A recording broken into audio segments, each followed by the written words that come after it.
told you not to do no sin no more. I guess they acting like they hear me. 90 days I let a fiend for. If this what you want, you best go beast mode.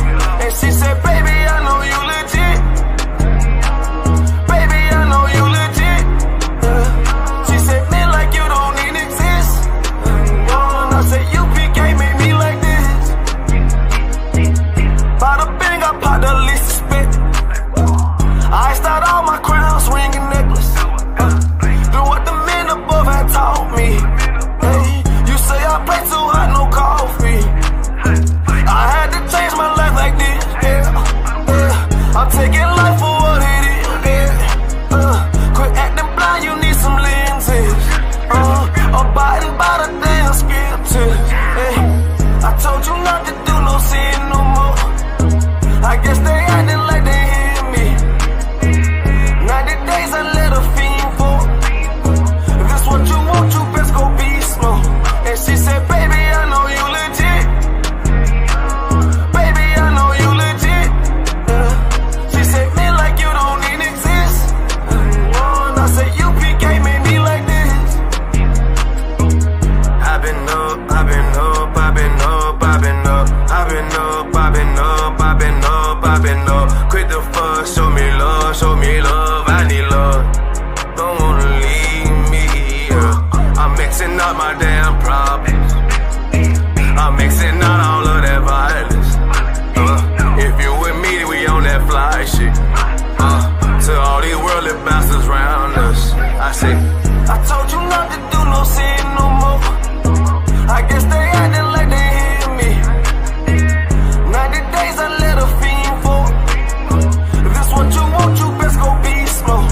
And she said, baby, I know you legit. Baby, I know you legit. She said, man, like you don't even exist. And I said, UPK made me like this.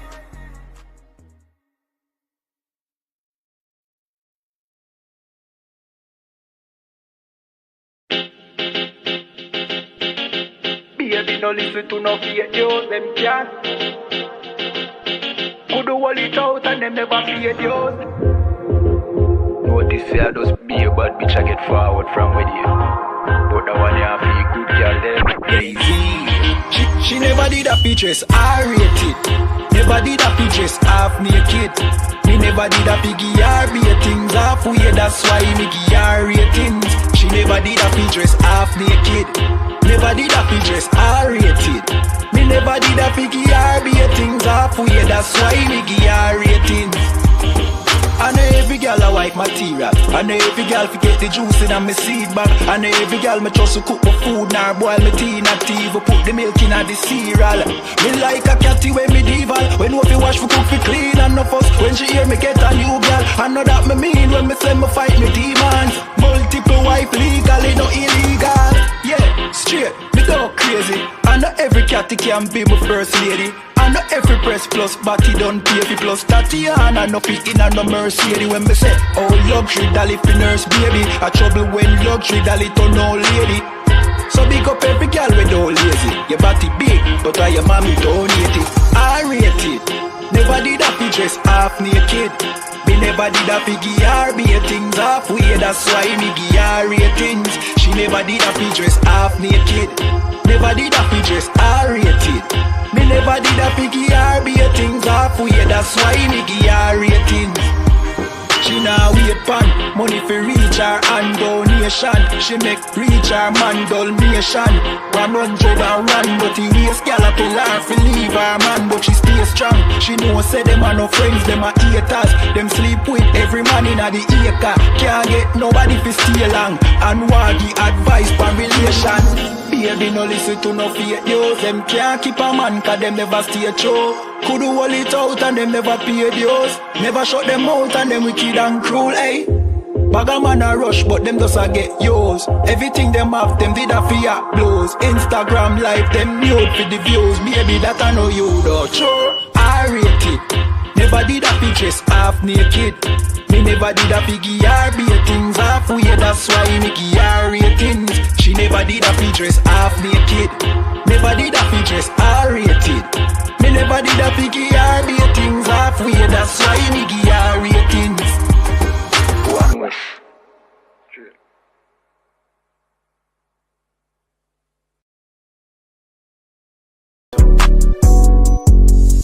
Yeah. UPK shit, man. One West. Hey. I'm a UPK nigga, I'm stuck in my ways. That's on them, letting cowards fill up they ranks. Goddamn, lost tribes got them following waves. Loyalty a lifestyle, nigga, I'm just saying. Yeah, I'm a saint, no New Orleans, it's going up. Next spot we at the B&B. I'm turned up, I'll pull up in the SRT. Burning rubber, hey, UPK shit. Look, met her at the club, told her pull up to the lobby. She know I'm in the coat, we're all black, no Illuminati. This my other half shit, I can't move without it. These my motherfucking brothers, yeah, what I'm gonna do without them, yeah. If it's beef, I can't wait to sink my teeth in. Niggas going overboard, they off the deep end. Why you tripping off that hoe? That's some weak shit. Told him put me in the game cause I love defense. Yeah, put me in the game, coach. Fuck you thought, he let his colors fly. He ain't cut, we cut him off. Yeah, bounce out, let my fringes swing. Yeah, I'm a dog, and she say she find me interesting. Yeah, want me to call, put me in the game, coach. Fuck you thought, he let his colors fly. He ain't cut, we cut him off. Ay, bounce out, let my fringes swing. Yeah, I'm a dog, and she say she find me interesting. Yeah, want me to call, I ain't gotta settle, I got options, ma. No, I stand on business, my name not Tazar. I'll pop you with this pocket rock. Feed a nigga shells like a taco truck. Hey, this bitch got sound effects, it go pew pew pew. I ain't tripping on no drink, got bottles in a room. I'm in Durham, North Carolina, bitch, it's 12 a.m. Look at them, they ain't none of us and we ain't them.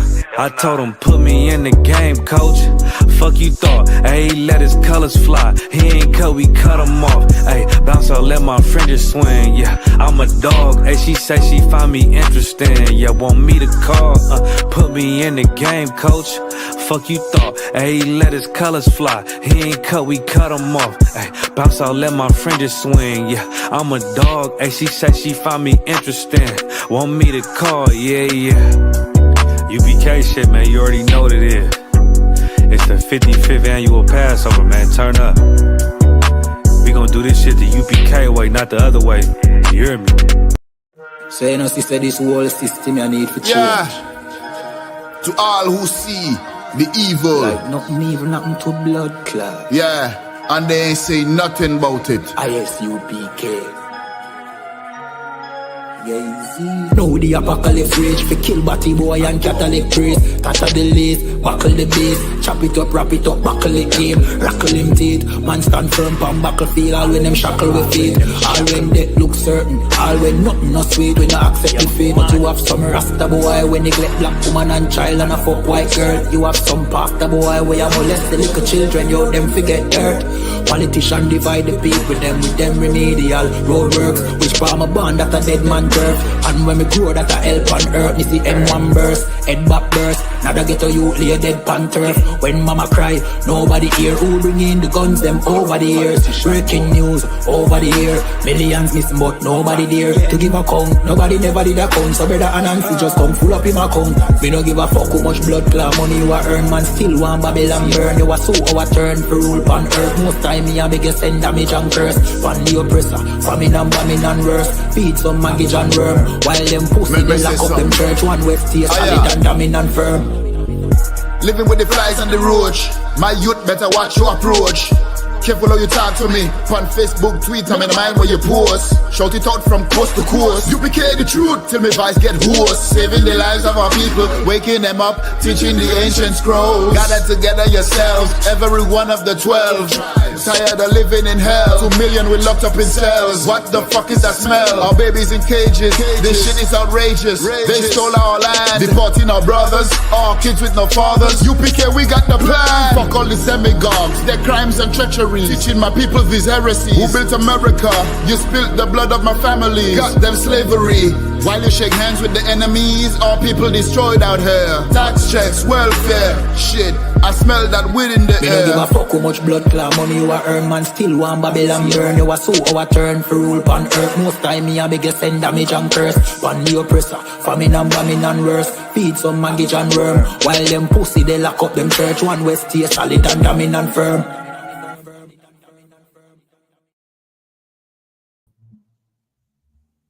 Right, Shalom. Yahweh Ba Hashem, Yahweh Shai Barakathon.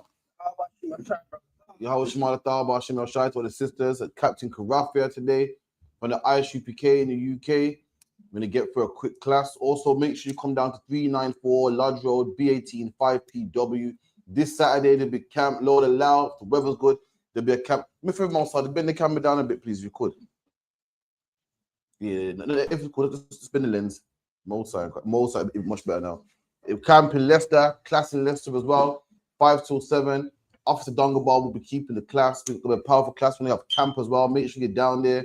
You know what I mean? So lucky also got 394 Lodge Road, B18 5PW, Monday, Wednesday, Thursday, 7 to 9. Make sure you're there. Pay your tithes. 10% of everything you earn goes to the priests and prophets of the Lord, man. 10% of you earn. We got a feast day on Monday, 7 to 9. Near the end of the Hebrew year, they cram together. It's rough, but I think this is the last one, and after that it starts again. So it's Passover again and so forth. So that's that. Log into all ISUPK social media: Facebook, Periscope, Instagram, Twitter, ISUPK United Kingdom. Log into all of that. We got the last one Kodash, which is every Friday, 7 to 9 as well. Make sure you log into that. We got class on Tuesday, which is a brotherhood class. Live from Manchester, log into that also, man. Any questions, type them in. Also, contact the school on 079 607 46784. 079 607 46784. What else we got going on? We got On the Ends as well, which is a podcast that we have 9 to 11. Make sure you log into that. Powerful podcast, man. Get interviews the whole night. It breaks it down. With that, let's get into the class, man. You know what I mean? So this class is about adultery. Now, according to the Christian church, they teach that adultery is having sex with a woman before marriage. According to the Christian church, they teach that adultery is a man having 2 wives. That is not adultery, man. We're going to show you what adultery is first. Before we can tell a man, not like, if you're going to go around teaching people they cannot commit adultery, first and foremost, you got to find out what adultery is, man. That makes sense. You can't tell a man you can't commit adultery. It's wrong. You commit adultery. Let's find out if committing adultery is having a woman before you put a ring on their finger, man. Let's find out, man. Let's find out what adultery is. If you could, give me Exodus 22 and 16. Exodus 22 and 16. Read for the mic as well. Nice and loud when you can. Any questions? Type them in for me. Any question, type them in. Anything you want to know, type the question in. Also, contact the school 079 607 46784. We're going to get it.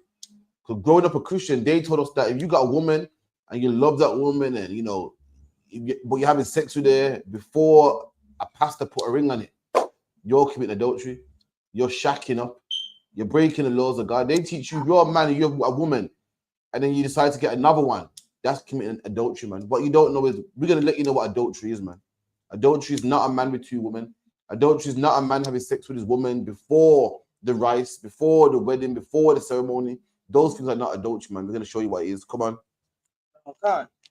The book of Exodus 22, verse 6. Exodus 22, verse 16. If a man entice a maid. And the Bible goes, if a man entice a maid, what does it mean to entice somebody, man? To entice someone means, you know, to pull someone in, man. When you go to a car dealership, the car dealer entices you to buy the car, man. So look at this wonderful car, man. Look at the color, look at the seats, man. And it makes you go, kind of right, still, you know, yeah, man, it's expensive, but it's worth it, man. When you buy this car, fair enough, it's expensive, but you won't have to buy another car, man, for a long time. It's good on petrol, it's good on the mileage. It entices you to buy it, man. Make sure, yeah, man, it's nice for real, man. And guess what? Men entice women also, man. Men entice women say, look at this pretty one here, man. I love your dimples, man. I love your shape, man. You know what I mean? Especially you Benjamites. Oh, gosh, man, what's up, man? Don't let me start, man. I watched a podcast the other day, true story, and the woman said, listen, she goes, no man got better chat lines than Jamaicans, man. She goes, she went to Jamaica, the man said, yo, he goes, what you say? You got more shape than mass book, man. She goes, straight away, she was fell in love with him, man. And it's our culture, man. We entice women, man. Ain't nothing wrong with seeing a woman, enticing her and giving her some sweet words and making her say, making her feel nice about herself. Make her say, you know what? I wouldn't mind giving him my number, I wouldn't mind linking, I wouldn't mind going on a date with him, man. It's in the Bible, man. If a man entice a maid's an old English word for what? A female, man. A man's supposed to see a female, man, and drop game to her, man.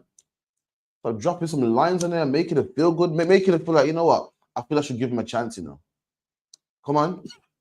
That is not betrothed. That is not what? Betrothed. So a man finds a woman that don't have no man. A man finds a woman that ain't betrothed, man. Meaning what? She don't belong to nobody else. Nobody else entertaining her. No one else calling her. No one else trying to have sex with her. She's free, man. A man hits a woman. So what? You single? Yeah. Okay. So what? You see nobody? No. And he starts to drop game on her. Starts to entice her. Well, you should come out with me, man. So what are you doing this weekend? Tells her how pretty she is. Tells her how he's never gonna leave her, man. We have some beautiful baby. All the things us men say to women, man. All the things that us men say to women to entice them. If a man does that, if a man finds a woman that don't have a man, that ain't having sex with nobody else, who's free, and just free and single and alone, and entices her, come on. And lie with her. And does what with her? And lie with her. And have sex with her, man. If you see a woman that's single, ain't betrothed, don't have no man, you entice her, man, and you lie with her, meaning what? You don't force her. You don't force her. You don't get her drunk. You don't manipulate her. You entice her, man. This woman says, you know what? This is the right man to share my body with, man. This is the man that I'm going to share my body with. And you lie down with that woman, man. You lie down with that woman. You end up in bed together. You have sex with that woman. What happens, Mousa? Keep reading what happens. He shall surely endow her to be his wife. And that woman shall be that man's wife, man. That woman that he lied down with shall be his wife. The Bible didn't call it adultery. The Bible didn't call it shacking up. The Bible didn't call it sex before marriage. The Bible didn't say it's a sin. You find a woman that doesn't have a man and she's free and she's single and it's consensual and she wants to have sex with you and you want to have sex with her. That's what you call marriage, man. And you can't put that woman away forever. You can't put her away. She's stuck with you for life. Even if you find out later on she got a big mouth. Even if you find out later on that she got a big mouth, she's brawling, tries to fight, tough. That's the woman you chose, man. You can't put a woman away. That is marriage according to the Bible. Sex according to the Bible is marriage, man. Let me get one more. Get me one in Genesis, Baba Kushar. Let me get it through. Boom, boom, boom. Get me Genesis. And it's going to be Genesis 24 and 66. To loosen this. Okay. Book of Genesis 24, verse 66. And the servant told Isaac all things that he had done. Right. So Isaac was a grown man, and his father died, man. And his father told his servant, go out to my land where my grandparents are, my uncles are, and go get me a daughter for my son, man. Go get me a daughter for my son, man. Someone from my people, a relative of my people. That's who we marry in the ISUPK. That's who we marry in the truth. That's who blacks and Hispanics are supposed to marry. We're supposed to marry relatives, man. And guess what? Every black woman is a relative of mine. Every Hispanic woman is a relative of mine. The white man's not a relative. The Chinese man ain't a relative. The Pakistani man ain't a relative. If you're black on your dad's side, you are a relative, man. And that's what Abraham told his servant to do.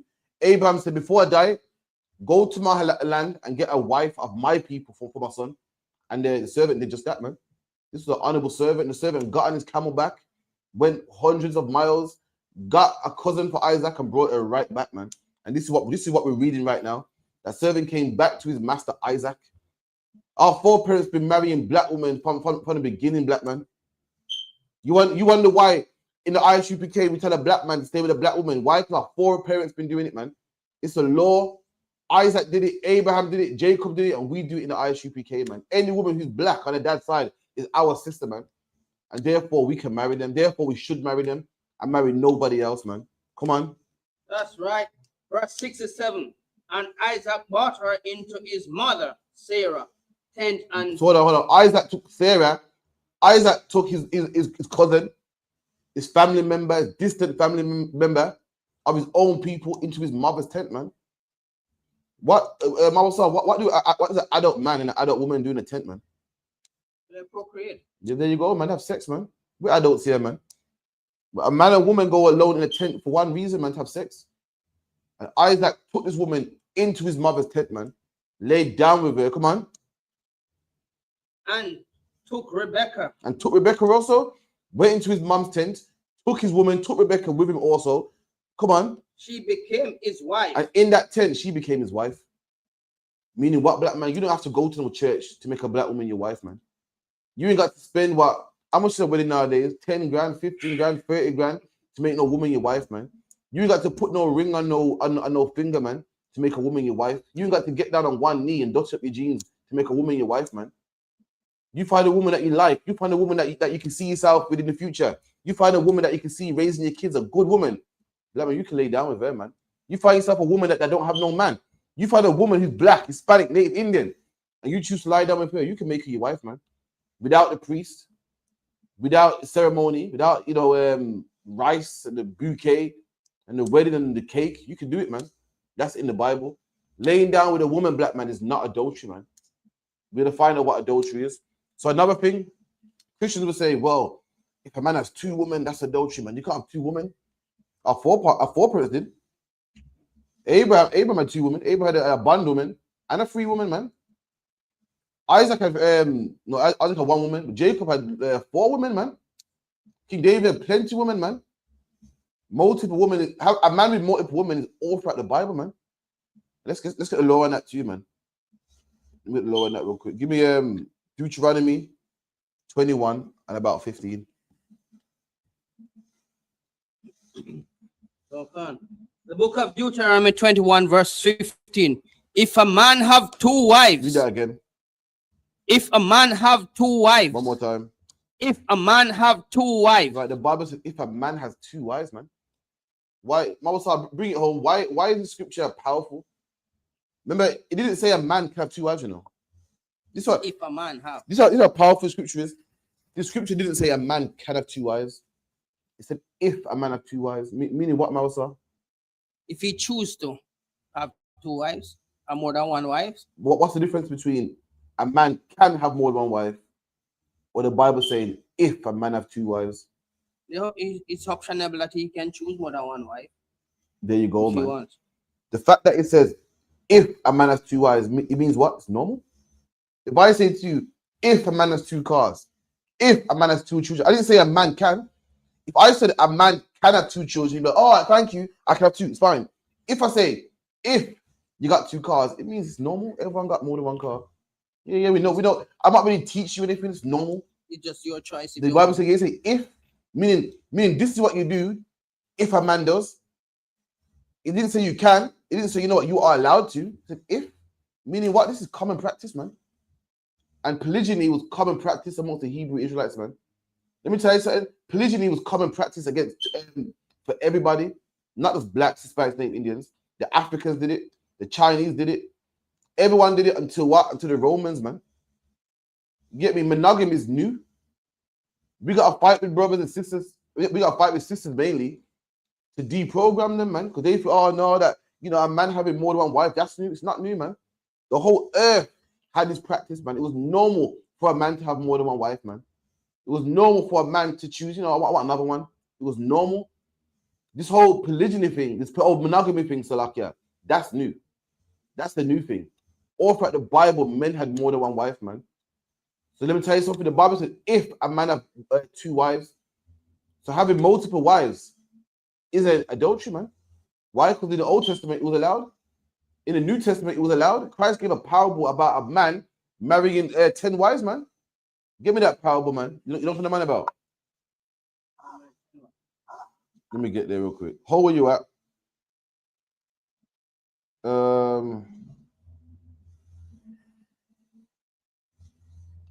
Let me get it.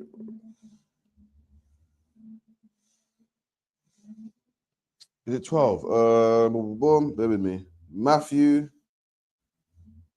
5 or Matthew 25 and 1. Matthew 25 and 1. This is multiple wives in the New Testament, man. The Bible don't speak about multiple wives often. Why? Because it's a normal thing, man. Having multiple wives was normal. It was a man's right. It's like drinking water or eating food. It was normal, man. That's why you don't really see laws saying that man can do it because it was common knowledge, it was normal, man. And it's not a thing for Israelites, it was a thing for mankind. All nations did it, man. Look at all nations in the history. All of them had multiple wives because it wasn't an Israelite thing, it was a mankind thing. Just like eating food or drinking water was normal, man. Just like having children. Come on. Okay. The book of Matthew 25, verse 1. Then shall the kingdom of heaven be likened unto 10 virgins. So the kingdom of heaven, Christ likened the kingdom of heaven. He compared the kingdom of heaven to 10 virgins, 10 women. Come on. Which took their lamps. Took their lamp. Come on. And went forth to meet the bridegroom. To meet who? The bridegroom. Oh, Christ likened the kingdom of heaven to 10 women marrying one man. 10 virgins to marry the bridegroom. Who's the bridegroom? One man. The kingdom of Christ made a parable about multiple women marrying one man. Now, let me tell you something. When you make a parable, don't you make it easy for people to understand? Not everybody. No, if you make a parable, you say, you know what? The kingdom of heaven, yeah, is like, all right, Christ said the kingdom of heaven is like a seed sower, a man throwing seeds, and some seeds were on good ground, some were on bad ground. He's giving you that analogy. Why? Because at the time, we're all farmers. It's something we can say, oh, yeah, I hear that, man. Christ said a man that trusts in me is like a man that builds his house on a rock. So people hear that and go, oh, okay, I understand what you're saying. So if Christ gave a parable about 10 women marrying one man, what's that saying about the life Christ lived? What's that saying about the surroundings? What's it saying about what the men around him saw? A lot. What's it saying about it? But if you understand, a parable is not something what everybody can understand. That's what he's saying. But Christ, he likened it. So like a parable of dark saying. But Christ he likened saying, like saying, you know what, man? Calm down, man. You know what I mean? You're angry. You're like a bull, man. So people go, oh shit, I know what a bull is. I see how bulls can get angry. That's how my house going in. Christ in the kingdom of heaven is like 10 women marrying one man. Meaning at the time, 10 women must have been doing what? Marrying one man. For him to make a parable about it. Christ made a parable about the seed sower. So men at that time will say, oh, okay, that's why some people don't believe. Because like a man throwing seeds. Because we were farmers back then. When a farmer throws seeds, some land on the side, some land in good ground, some the birds eat. So you can understand what a parable. Christ said, "What any man that trusts in me is like a man that builds a house on the sand." We was carpenters back then. We knew about good foundation. We knew about building your house on the sand and it flattening. We knew. So these things were metaphors for man to say, "Oh, I see what you're saying." And guess what? Christ, the kingdom of heaven is like 10 women marrying one man. Why would Christ say that? If that wasn't happening at the time, why would Christ say that? Why would Christ say that if that was unlawful?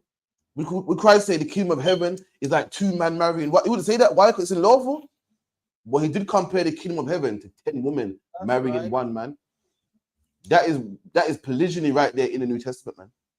Why would Christ say something that's unlawful? Why? Come on, read it again. Okay. Matthew 25, verse 1. Then shall the kingdom of heaven be like unto 10 virgins which took their lamps and went forth to meet the bridegroom. There you go. Took their lamps and went to meet the bridegroom. Who's the bridegroom? They call him the groom today. They call him the groom. But here it calls the bridegroom. Why? Because they're the groom of the bride. The bridegroom is a man getting married, man. 10 women that went to go and marry one man. That's what the kingdom of heaven is likened to, man. Keep it in. Okay. Verse 2, and 5 of them were wise, and 5 were foolish. Skip it down to the part where it said they went into the marriage chamber.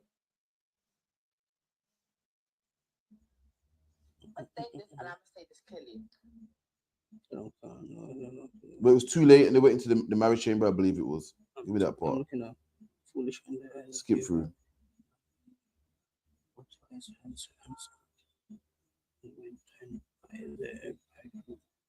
And went to buy.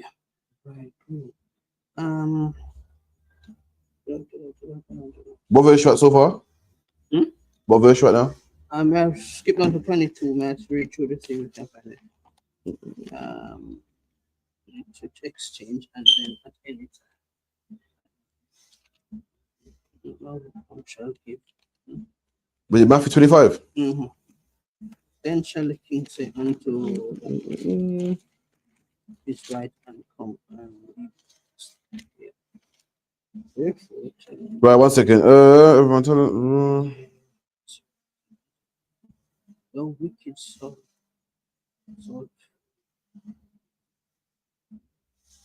Verse 10. You give me verse 10. Matthew 25, verse 10. And while they went to buy, the bridegroom come, and they that were ready went in with him to the marriage. There you go, man. They went in with him to the marriage, man. Got married to him. In Luke, it calls it what? The marriage chamber, the marriage room. They went in and got married, man. This is talking about women marrying one man. Talking about 10 women marrying one man. Christ giving a parable, but he likens it to what? 10 women marrying one man. Letting you know that what? Multiple wives ain't adultery, man. A man having more than one wife ain't adultery according to the New Testament, man. Drop that. Let's get adultery now in the scriptures. Let's get it. Give me Leviticus 20 and 10. So if having multiple women is not adultery and having sex before marriage is not adultery, then what is adultery, man? We're about to find out. The book of Leviticus 20, verse 10. And the man that committed adultery. Right, now we're going to find out what adultery is. This is the biblical definition of adultery, man. So the man that commits adultery is about to let you know, this ain't what your pastor, listen, we've proven your pastor to be a liar, man. We've just proven that having sex before marriage in adultery. We've just proven that what? A man having sex before marriage, a man having 2 wives is not adultery. Now let's let the Bible speak. The Bible says, now he that commits adultery, come on. With another man's wife. How do you commit adultery? With another man's wife. And you commit adultery by having sex with another man's wife, man. Meaning what? I mean, Jamaicans call it Joe grind, man. Bonner man, be the player or cheat, man. That's what you call adultery. When a woman got a man already and you sneak around there. When a woman's angry at her man and you use that as leverage to have sex with her, man. When a woman, a man's trying to, entice a woman and you jump in before him, man. That is what you call adultery according to the Bible.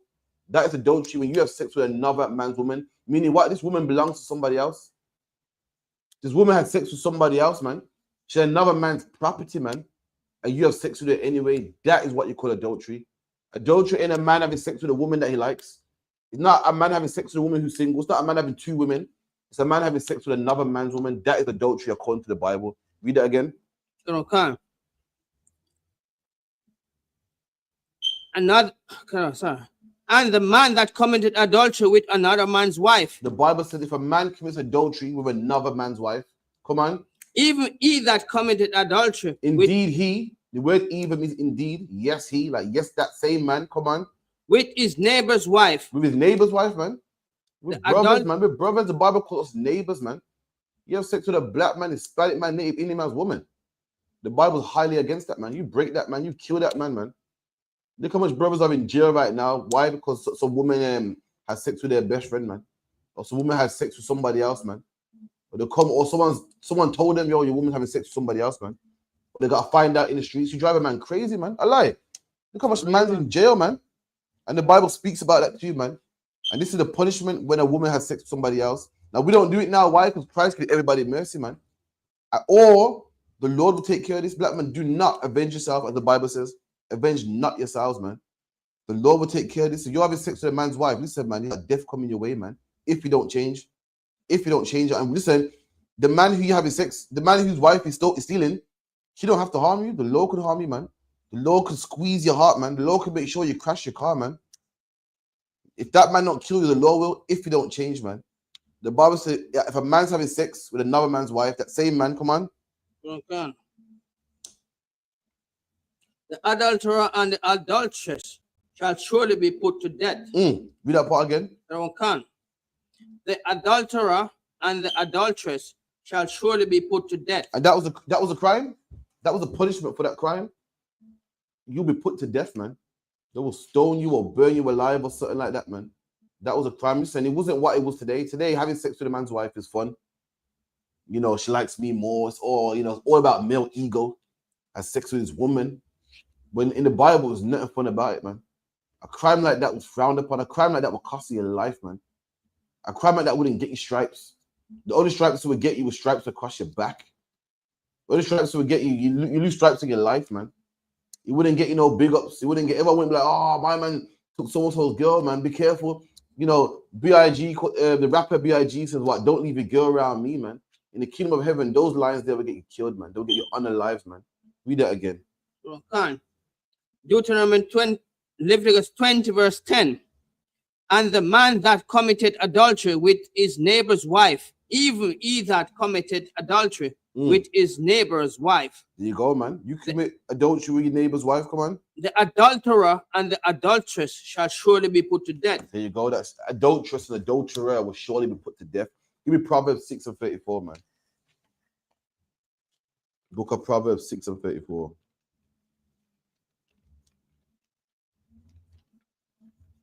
Okay.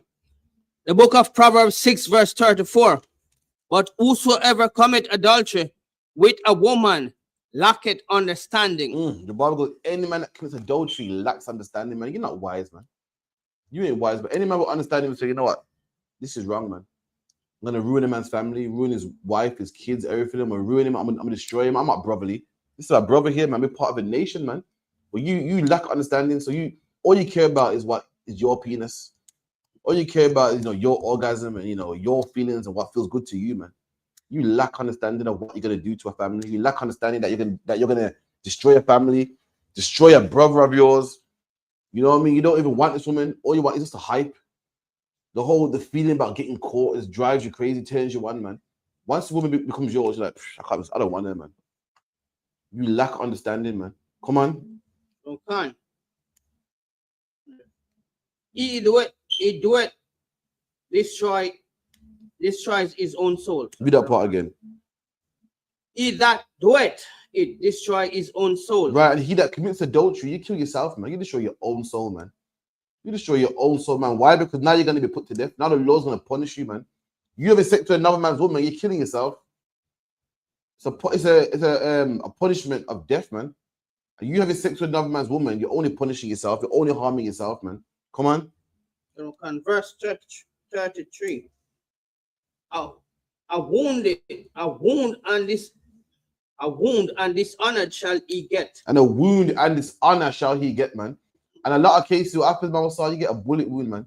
You get a knife wound, man. That man comes home and finds out you're his woman. He will kill you, man. Jail is full of brothers right now doing life. Why? Because they found out somebody was with their woman. Let me tell you something. The toughest of men, man, I don't care how strong they are. When it comes to their woman having sex with somebody else, they will kill you, man.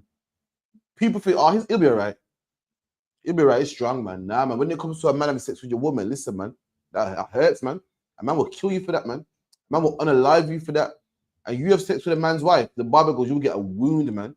A wound and what else? And his reproach shall not be wiped away. And his reproach shall not be wiped away. A reproach is like a stain on your name, man. Like, you're known for being that guy that has sex with men's women.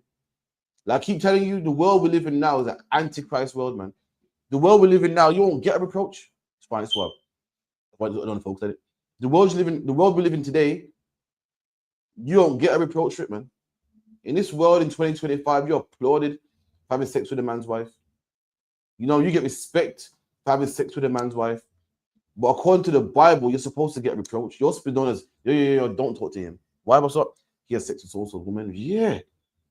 You know how we look at Batty, man? Like, they're disgusting, don't talk to them. That's how you look at a Joe Grind, man. Today, we look at him like, yeah, man, he's a gallus, man. He's a cox, man. Yeah, man, this man is all the women, man. You're disgusting, man. How are we supposed to be brothers when we can't leave our women around you, man? How are we going to have a nation and be brothers, man, when you're having sex with every man's woman, man? Enticing every man's woman, flirting with every man's woman, man. You're unbrotherly, man. And a man like that needs to be put to death, man. A man like that needs to be put to death. Let me tell you something. The laws are ironic, man.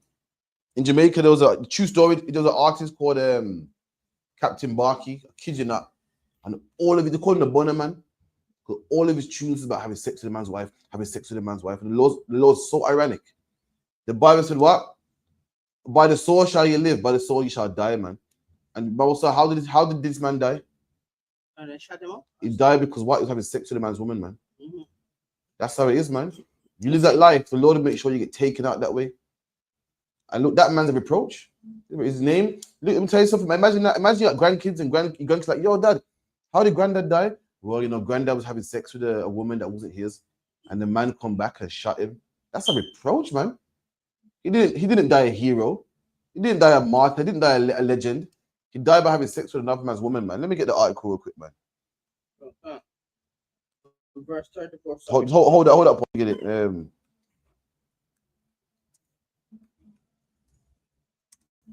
get the article. This happened like probably 10 years ago now.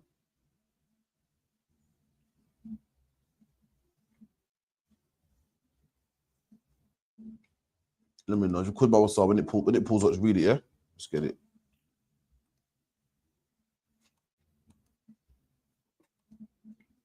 One sec. So this is what, October, this is what, 13 years ago? 13 years ago. And this is the artist, Captain Barkey, man. You might know him, you might not, man. Anyone that can read that nice and loud, read to the mic, please. Okay. Captain Barkey, born Jocelyn Hamilton, was a Jamaican dancehall artist known for his hit likes Go Go Wine. There you go, man. The tune called Go Go Wine, man. You know what I mean? A lot of men know that tune. Some people don't. Depends what kind of age bracket you're in, man. His nickname was the Bonner, man. He always had tunes like "The woman go to work," "The woman wants me," "She wants a tick, man," and she don't want a little man there. Yeah, stuff like that, man. And this is how he died, man. Come on. He was fatally shot in Bronx on October 13, 2012, along with his girlfriend Tracy Bennett. So him and his girlfriend was unalive, man. Let's find out who they was unalive by. Come on. By his estranged husband, Joseph Kernizan. No, I'm thinking I said something. Joseph Kernizan. Look what happened, man.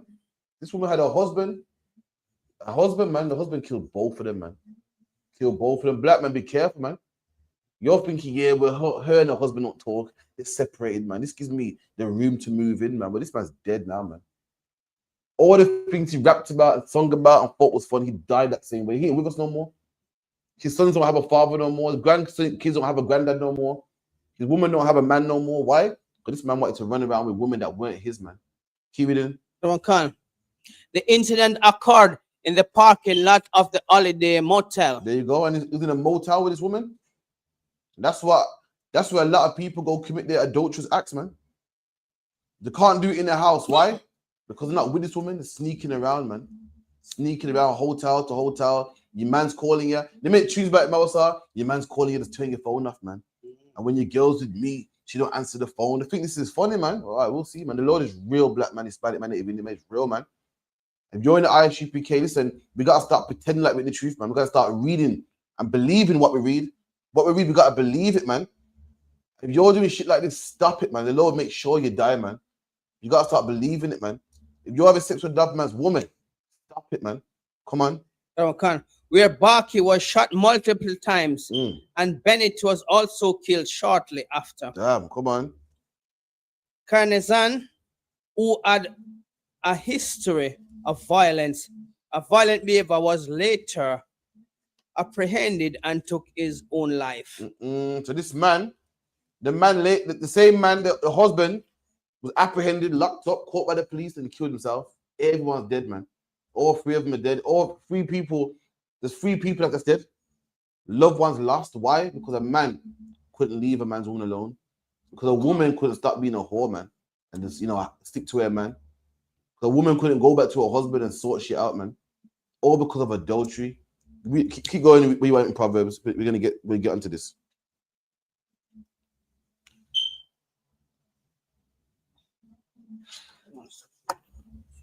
Proverbs, 10 was it? 634, Salakia. Okay. The book of Proverbs 6 verse 34. For jealousy is the rage of a man. What? For jealousy is the rage of a man. You didn't see that boy, what's his name? Joseph, what? Kernizan. Yeah. If you're sex with a man's woman, you're gonna get him jealous, man. The man's gonna think about, hold on. So I was at work, she's doing what? And I wonder if my money, what I give her, she minds him. And I wonder if she's having sex with my kids are not around. I wonder if she's having sex when my kids are there. I wonder when she didn't answer the phone because she had sex with him. Yo, that jealousy would drive a man crazy, man. Drive a man crazy. So what we saw in the article, we're reading it in the Bible, man. The Lord said, what a man's jealousy can't be tamed, man. If you're sex with a man's woman, you can't tame that man. You can't give him no money. You can't bribe him. You can't cool him down. That man's going to want blood. Come on. Therefore, he will not spare in the days of vengeance. That man's not going to spare you. If you don't believe me, ask Captain Butter. You can't, man. He's dead, man. You don't believe me? Ask the woman, man. Tracy Bennett. You can't, man. You know why he killed her too, man. When a man's angry about, when he thinks about his woman, been up in different positions by the next man, that man will kill you, man. And he won't spare. He won't think about it. You're going to come home and unalive you, man. It's not going to cost to say, get out of my house. You're going to unalive and kill people. You're going to go jail for it, man. So to stop this from happening, find yourself a woman of your own, man. Loads of women out there, man. Go find your own, man. Go find your own. A lot of you men, you just want to brag and boast. It makes you feel good that you can take someone else's woman, man. Don't even want her, not even in love with her, man. As soon as you get the goods, you're like, yeah, man, go back to you, man. You don't want to hear her. She got a big mouth. You don't want to hear her mouth. Let her husband hear that, man. Let her husband do the nagging. But no, you want to mess with this woman, then go give her back to her husband. Leave her alone, man. Else, guess what? You'll be on the news next. We're going to hear about you on the news next, man. Come on. They're certified. He will not regard any ransom. Read that part again. He will not regard any ransom. And you can't pay him off. You can't say, I know I messed with your woman. I'm sorry. Shake my hand, man. I know I'm sorry. Here, take this £10, man. This man don't want to hear that. This man wants blood. This man wants you under the ground. Let me tell you something, man. This man saw his wife in a hotel, man. In a motel, Mousa. In a motel parking lot, man. And he didn't ask no questions. He didn't say, what you doing? I want to fight. This man wanted blood. And he killed everything moving, man. Analyzed everything moving. Killed a woman and their boyfriend, man. And that's what can happen to you if you don't change your life. That's what can happen to you if you think, yeah, I'm going to get an ego boost by having sex with these women that got men, man. Some of you men don't even want a single woman. You get off on a man's woman. Makes you feel good, man. Like, yeah, man. Look at man's woman. See, I'm special because, she got a man at home, but she wants me by my side. See that there? She got a man at home, but she wants me. That's how great I am, man. I'm greater than a man. That's homosexual, man. If a man got a woman, so let me tell you something. Yeah, a man got a woman, yeah, and he kisses her up and does all types of things with her, and all types of nonsense. Who knows? Remember, you like her because she's freaky, man. Well, imagine what freaky stuff she does with her husband, man. And you find that attractive. It makes you want her more. I have to wonder if you're gay, man. Imagine if you want to wear next man's boxers, man. I would go, huh? You want to put on next man's boxers? And the man's wood goes in his boxers and touch up the fabric. You want to wear that? You say, no, I ain't wearing next man's boxers. So why do you want to kiss up a next man's woman for, man? Huh? Why do you want to be somewhere where next man was, man? Why do you want to lie in the arms and breasts where next man was this morning? Imagine a man left his wife's house this morning. God knows what type of things he did in the morning before he left. You want to sneak in there, man. You find that applaudable. I don't find that applaudable. That's disgusting, man. That is homosexual, man. Imagine a man had a sex with a woman 9 o'clock this morning and left to go to work at 10. All types of juices and fluid in that woman. And you find that applaudable. I don't know, man. Something's wrong with you, man. Keep it in. Neither will he rest content. And neither will he rest content. Neither will he be contented. Content means you had enough. He won't be like, you know what? I said what I said and it's over now. He won't be, man. He's going to want blood. While you're out there boasting, thinking, I'm better than this man, I'm more man than him. Guess what? He got to prove to the world that he's more man than you. He got to prove to the world that, I ain't taking that. I sex with my woman, and he won't unalive you. The same way you're trying to boast about, yeah, I'm more man than him. His girl wants me more than she wants him. He has to prove that, I ain't no punk. And for that reason, that man will unalive you. For that reason, that man will harm you. For that reason, that man will unalive everybody, you and the woman, man. And this ain't something that's happened once. It happens plenty of times, man. Jail is full of men. Jail is full of men that do this. Full of men that's unalive their wife and their children. Sometimes the man even unalives his kids too. Full of jail, man. You're also going to prove to the world how manly you are. Guess what? That brother got to prove to the world how manly he is too, man. And he would do it, man. It's not the right thing to do, but brothers would do it, man. You better be careful. We done? Though thou givest many gifts. Though you give him many gifts, you can't pay him off. Because he take this, I'm sorry, man, don't kill me. Take this money, take that. This man don't want no money from you. He don't want no gifts from you, man. He don't want to hear no sorry, man. This man will unalive you for messing with his woman, man. Unalive you for messing with his sweetheart, man. That woman's a princess to him. To think that the next man was with her, she would kill you, man. So luck, yeah. You better be careful and leave her alone, man. Drop that. Give me Bobby Shaw. Give me what's it called? 2 Samuel 11.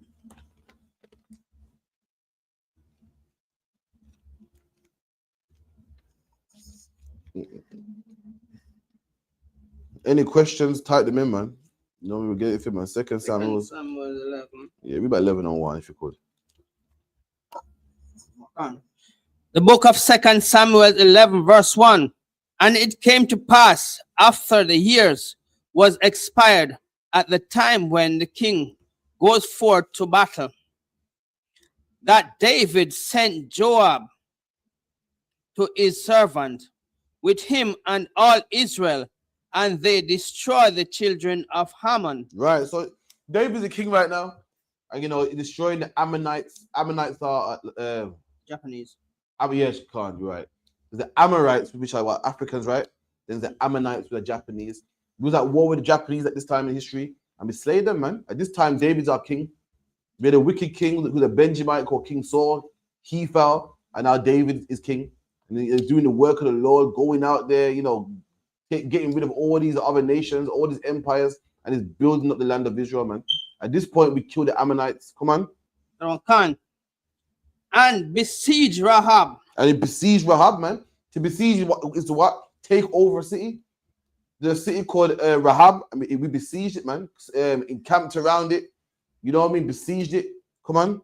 But David tarried still at Jerusalem. So while David's men are besieging Rahab, you know, circling it, and you know, got the city under siege, the king is in Jerusalem, you know, safe in the castle, while his men went to war. Come on. Khan. Verse 2. And it came to pass in an evening tide that David arose from off his bed. Right. So imagine this. David's in Jerusalem. So while all the men are at war, he's in Jerusalem. Now, if all the men are at war, Mawasa, are you in Jerusalem? Jerusalem's quiet. Yeah. Everyone's at war. All the young men. The only people left really is women, elderly, children. So David is in Jerusalem. You know, it's quiet, not much to do, and he wakes up out of his bed. Come on. David arose from off his bed and walked upon the roof of the king's house. So on the roof of his house, you know, just strolling around.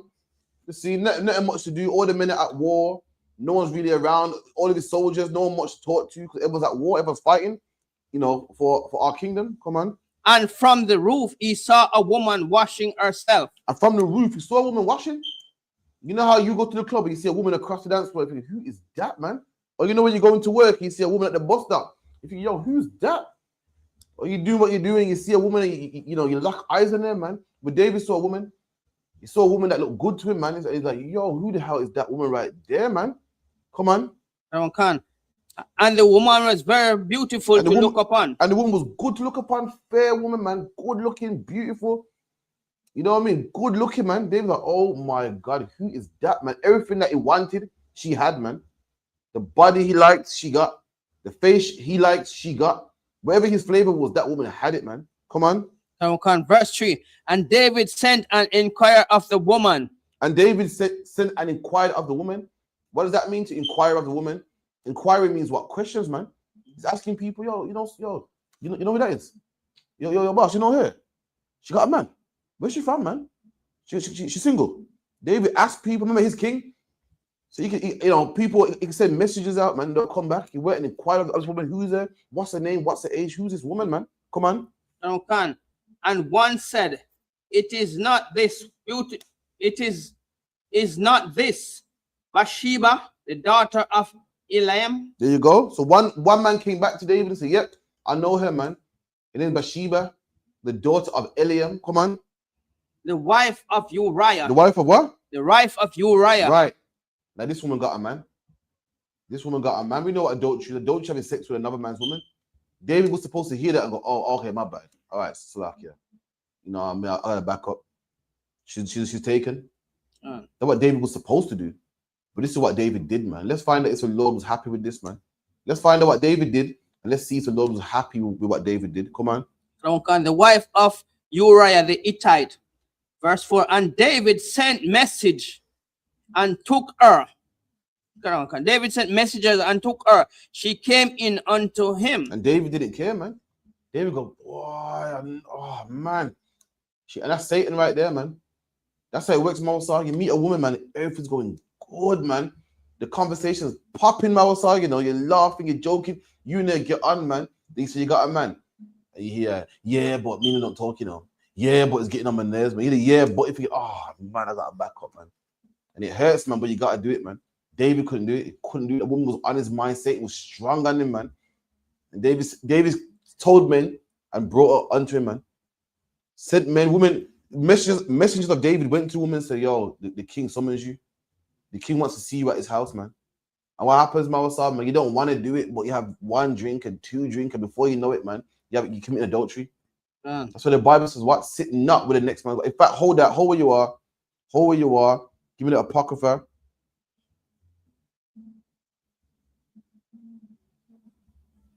Let me get it. Give me Ecclesiasticus 9 and 9. Ecclesiasticus 9 and 9. Verse 9.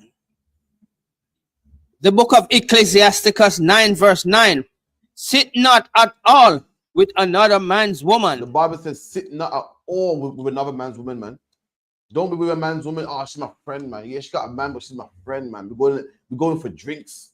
No, it's not like that, man. My female friend, man. We're gonna go over and watch a movie. The Bible said, don't do it, man. Don't sit at all with another man's woman. I don't care if you're friends. I don't care if she got a man. I don't care if you've known her for years, man. Move, man. The Bible's about to explain why you shouldn't sit down with the next man's woman. No, but she got a man, but me never cool, man. In the UPK, if a woman got a man, strictly shalom, man. Shalom and Bible. Listen, brothers give sisters a lift home, man. And guess what? If you give a sister a lift home, there needs to be a witness in the car, man. A woman can't be alone with a man. You know, we say shalom, give a sister a hug, sister give us a plate of food and so forth. The Bible ain't saying don't talk to a woman. It's not saying a woman come around, you put your head down. Fair enough, you know we got to interact, but do not sit down with her, man. On the phone with her, chilling with her, alone with her, talking about this my friend, man. Nah, the Bible says don't do that, man. Why? Because this will happen. Come on. Don't nor sit down with her in thine arms. Don't sit down with her in your arms, man. Your man did what? Oh man, it's terrible, man. You know, your man cheated on you. I would never do that, man. No, man. If a woman got man problems, let me tell you something. There's counselors in the school, man. Let her go to them. And there's always that husband she got as well, man. Let her go to him, man. Do not every minute Satan will jump in your mind and tell you, yeah, man, I can sort this out. So I love her more than he loves her. See, me and her get on more, you see. Don't do it, man. You're playing yourself, man. You're gonna end up committing adultery and end up getting killed, man. Come on. And spend not thine money with her at the wine. At the what? At the wine. That's what you don't want to do, man. You don't want to get drunk with her, man. No, I'm just having a quiet, cheeky drink, man. Nah, man, it's nothing, man. Just chilling out, nah, man. Me never cool, man. We go way back, man. I know her and her, man. Nothing would never happen, man. Having a quiet drink, her. The Bible says, do not get drunk with her, man. Don't spend your money with her at the wine, man. Don't go to the bar. Don't go to hers late night to have a drink, to talk about how disgusting her husband is, to talk about how, you know, how bad Tyrone be doing her bad. Don't do it, man. Come on. Don't lest thine heart incline unto her. Lest your heart incline to her, man. You get drunk, start to look at her a certain way, man. You start to be aroused by her, and oh man, the rest is history. Come on. Don't and so through thy desire thou fall into destruction. There you go, man. You fall into destruction, man. Meaning what, the Lord gotta kill you, or that husband gotta come back and find you and unalive you, man. That's what happened to you, man. The same thing happened to King David. King David is lucky that the Lord didn't kill him, but the Lord sure punished him, man. Sure punished him, killed his child. King David had a baby and the Lord killed that baby, man. King David had a loving family and the Lord destroyed that family, man. One of his sons killed his other son, man. King David paid for what he did, man. Black man, you're meant to read this and learn from it. Don't be a victim of it, man. Go back to where you were. Samuel 11. About 4.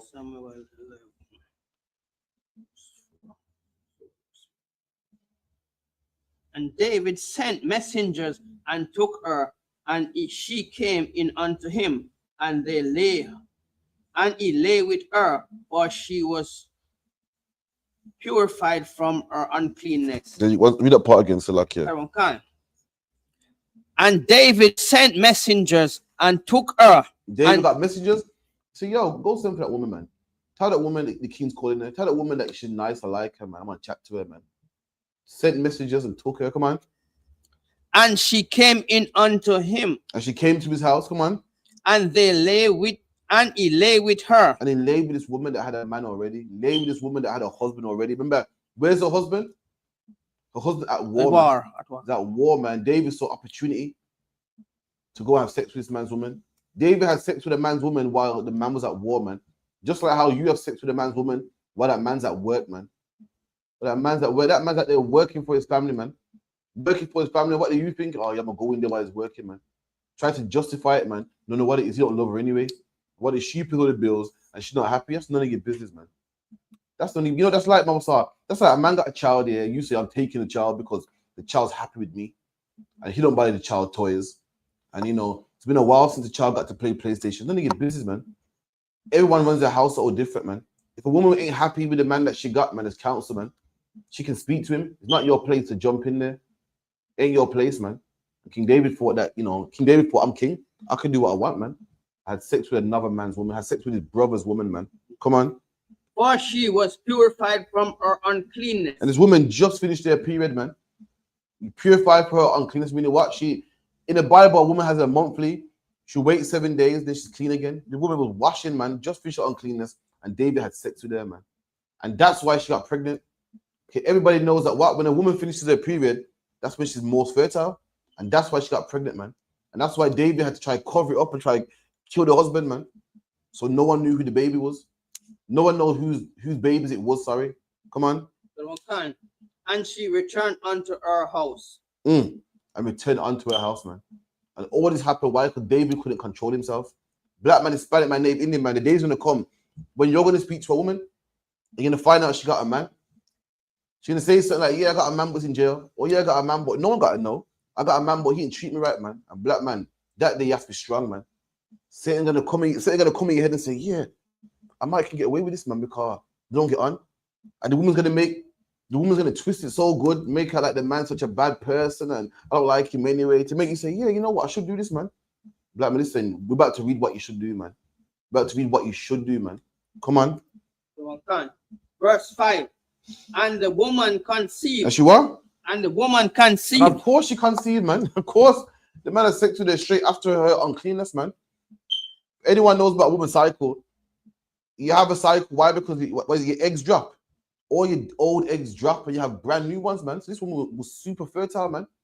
King David had sex with her long before condoms. And this woman gave birth, man. This woman conceived, so like, yeah. Come on. And sent and told David and said, I am with child. This woman said, listen, I'm pregnant, man. What we're going to do, man? Now, King David knows what happens when you commit adultery. He knows, man. King David knows that because he's king, King David knows that being king won't save him. He knows that, right? Being king ain't no excuse to have sex with a man's wife. He knows this. And King David is shitting himself. Like, oh my God, what am I going to do, man? Come on. Okay. And David sent Joab, saying, send me Uriah the Hittite. And Joab sent Uriah to David. So David said, you know what? I'm going to do something quick. You know what? Go get Uriah. Go get her husband. This woman's husband, go get him. Call him from the battlefield and bring him back to Jerusalem quickly. Come on. Okay. Verse 7. And when Uriah was come unto David, come unto him, David demand of him how Joab did, and how the people did, and how the war proposed. So Uriah came back, and David's asking his right-hand man, Joab, man, his general, how's Uriah, man? What kind of warrior is he? How is he, getting down in the war? How is he prospered in the war? Asking him how he's getting down. Come on. Verse 8. And David said to Uriah, go down to thy house and wash thy feet. And Uriah departed out of King David's house. And there followed him a mess of meat from the king. So King David said, Uriah, you know what? King David's like, Uriah, you work hard, man. You're a good brother, man. You know, go home with your wife, man. Go home with your wife, have a good time. You work hard, man. King David thinks he's clever, man. What's King David trying to do here, Amasa? The plan is for him go sleep with his wife and the pregnancy now that look like. There you go. Give him a drink and look at all this meat, getting nice and fat. And you work hard, man. Go to your wife, man. What's a man gonna do when he ain't seen his wife for a long time? What's the first thing to do? Jump on her, man. Yes. Have sex with her. So when the baby's born now, you say, well, it's yours, isn't it? Remember that time you went home and you had sex with your wife? Yeah, man. See there, it adds up to you, adds up. This was what, January time? Yeah, man, it's yours, man. Now, if this man's at war and he comes back, his wife got a big belly, he's like, when did you get pregnant? I didn't have sex with you since I left. King David's trying to be smart, man, trying to get the man nice and fat and drunk and send him home, man, so he can have sex with his wife, and then who no one would ever know. Keep going. Okay. Uriah departed out of the king's house, and there followed him a mass of meat from the king. There you go, a mass of meat from the king. The king's like, come on, man, go home and take this meat and this and that and go eat and be merry and be happy. I mean, a man ain't seen his wife forever. Imagine you ain't seen your wife forever, man, and you see her for the first time, and you got alcohol, and you got meat, and you're having a good time, and your belly's full. We know what's gonna happen, man. Come on. But Uriah slept at the king's door. But Uriah wouldn't go home, man. He slept at the king's door. He wouldn't go home. King David's like, fuck, excuse my French. Like, this nigga won't go home, man. I'm trying to cover this up. I'm trying to patch this up. This man just won't go home, man. Come on. With all the servants of his lord, and went not down to his house. And Uriah wouldn't go home. Imagine this year, Uriah, such a warrior, such a soldier. He wouldn't go home, man. All the people that guarded the king, Uriah was with them. He's like, I'm gonna stay here with the if a cancer, I'm gonna stay here with the guards, man. I'm stay here, you know what I mean, and guard you while all the men are at war, man. It's okay, man. He wouldn't go home. That's how much of a warrior he is, man. Such a warrior wouldn't go lie down with his woman, man. They'd rather wait. He couldn't. Keep it in. Verse 10. And when they told David, saying, Uriah went not down unto his house, David said unto Uriah, comest thou not from thy journey? Why didst not thou go down unto thine house? So King David's like, yo, you come here from a long journey, man. Why you not going home? You know, the average man will go home and see his kids and hug his kids. You know, the kids come running at him for the front door. Why you not going home, man? Come on. Verse 11. And Uriah said unto David, the ark and Israel and Judah abided in tents, and my lord Joab, the servant of my lord, are encamped in the open field. Shall I then go into mine house to eat and to drink and to lie with my wife? That's a soldier right there, man. He said, sir, listen, man, right about now, we got warriors, man, that are fighting and risking their lives in tents. They camped around and fighting these Africans, man. And you want me to go lie down with my wife? Nah, man, I'll do that later. Right about now, we're at war, man. You know what I mean? Once the war is over, then I'll go home. Until then, I'm staying here, sir, man. You need somebody on Shamar? I'll be on Shamar, man. This man was brotherly. This man said, I can't go home and lie down with my wife. Meanwhile, all my brothers are fighting. All my brothers are in danger, but I'm at home nice and cold. I can't do it, man. So lucky, sir. I'm gonna chill here with you until this whole thing's won. That's a brother right there, man. Imagine that, man. Some brothers are selfish. They're like, well, you know, nothing to do with me. This brother said, nah, if my brothers are suffering, I'm gonna suffer with them, man. I can't be at home nice, wrapped up warm with some woman, man. Meanwhile, my brothers are suffering. I can't do it, man. If they're working, I'm working, man. We're in this together, man. This man said, you want me to go home? And my brothers are out there fighting and encamped around, intense. They ain't in nice cushy houses. They're intense, man, sleeping, taking shifts for lookouts the whole night. So I can't go home, sir, man. It's a soldier, man. Sounds like you brothers in the ISUPK, man. You brothers in the ISUPK come to camp, man. I speak to you brothers and you come in camp. Yeah, of course. I'm like, but Aki, you got a cold? Nah, man. I can't let you, man, go to camp. What if something was to happen? And I'm like, there, I can't be in my warm house while you brothers are fighting Palestinians. Nah, man, I'm coming to camp, man. And I guess what? Uriah was the exact same way. Come on. As thou livest, and as thy soul liveth, I will not do this thing. Means no in Hebrew, so I can't do such a thing, man. I'm gonna be out here with my brothers, man. And guess what? You coming from the war? Fair enough, I can't go back, but I'm gonna be with you. I'm gonna hold Shamar and guard you. I'm not gonna be no punk, man. You know what's funny, Mawasa? You know a lot of British people, yeah? A lot of British people talk about how we won the war from the Nazis and we beat Nazi Germany. Do you know a lot of them was forced to go to the war, man? They was forced to fight for their country, man. Listen, all these white people right now talking about my grandfather fought in the war. Listen, man, we could rewind back time. A lot of your grandfathers didn't even fight in the war, man. A lot of your grandfather was coward, man. Lying about, I can't fight in the war, I got a club foot. I can't fight in the war, I got asthma. Bob Marley's father was one of them white men, man, that was scared to fight in World War I and II. So research it, man. He said, I got a bad foot, man. Oh, I got asthma. He was scared to fight for your own country. And now you wonder, there's a Dungabal got a book where it said a lot of you white soldiers bought your medals off the black soldiers, man. The black soldiers was poor. After the war, the black soldiers was poor and couldn't get a job. And we sold our medals to you. So if you're a white man in England talking about this is my country and my granddad fought for the country, listen, how the granddad's medals that you're so proud about, my granddad fought this war, how do you know he bought them? That granddad, your youth is a hero, probably not even a hero, man. Probably bought his medal, man. Probably bought his medals. Let me tell you something. Uriah was nothing like your granddads, man. It was nothing like your British granddads that watched his brothers fight in the war while he complained about asthma. Nothing like your British granddads that claim to be so British and claim to be so patriotic and love the country so much. Meanwhile, they let their brothers fight in Nazi Germany, man, and fight in Poland. Meanwhile, they complained about having a club foot, man. Uriah went like that. Uriah said, I can't go home to my wife. Not like these British cowards. These cowards, man, they had India fighting for them, Jamaica fighting for them, the Caribbean fighting for them, man, because they couldn't fight their own wars, man. These cowards, man. Uriah went like that. He was courageous. He couldn't allow his brothers to go fight in Poland while he had a club foot. Well, you know, he's lying and ducking and dodging the police, man, and ducking and dodging the draft. He went like that, man. Come on. Okay. Verse 12. And David said to Uriah, tarry here today also and tomorrow. And David said, you know what? So read the part again. What verse you at? Verse 12. And David said to Uriah, tarry here today also and tomorrow I will let thee depart.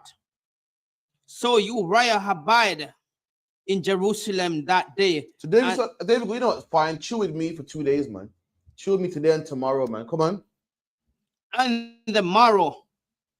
And when David had called him, he did eat and drink before him. So David's getting him drunk now, man. Calling him, getting him drunk, and nice and drunk so he can send him home. When a man's drunk and he ain't seen a woman in ages. You're the ones there, the good drink, you see, two Magnum, you see your wife. Yo, it's a wrap, man. You're making a baby. David's thinking, yeah, man, I can pattern this nice, man. I'll get him drunk, I'll have some fine wine, I'll send him home to his wife, man. Come on. Okay. And when David had called him, he did eat and drink before him, and he made him drunk. Come on. And at evening he sent out to lie on his bed with the servant of his Lord. Come on. But went not down to his house. And guess what, man? This man just wouldn't go home, man. This man's a soldier. Imagine he's drunk and so yeah, I'm chill here with David, man. David's servants. So who are David's servants?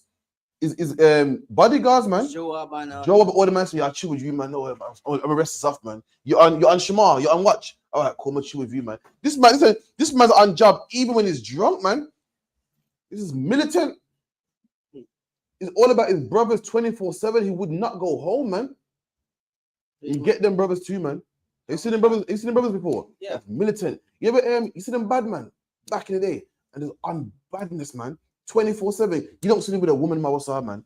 Allah, you don't see them on a date, man. Just constantly, man, talking about who they're gonna shoot and who they're gonna harm and who's looking at. I don't like them boys from over there. Constantly, man. That was Joab on the righteous side. Let me tell you something. I knew a guy in school, man, years ago. And Mawasa, back then, we're all on this gang thing, man. We're from Handsworth, and we look like man from Newtown. And Mawasa, kid you not, I've never seen this man with a woman in my life. And he ain't gay. He just focused on badness. He's focused on being a soldier, a wicked soldier at that. But he's focused, all he cares about is that, man. That's Uriah. Uriah's just focused on the job. He'll lie down with his woman later on. Right now he's drunk, but yo, later on I'll deal with her, man. That's how some brothers are. Some brothers, yeah, my wife got to wait, man. Yeah, my kids got to wait, man. Yeah, man. I do that later, man. Right but now, my country needs me. And it's on job. That was Uriah. Go on, Mawasa.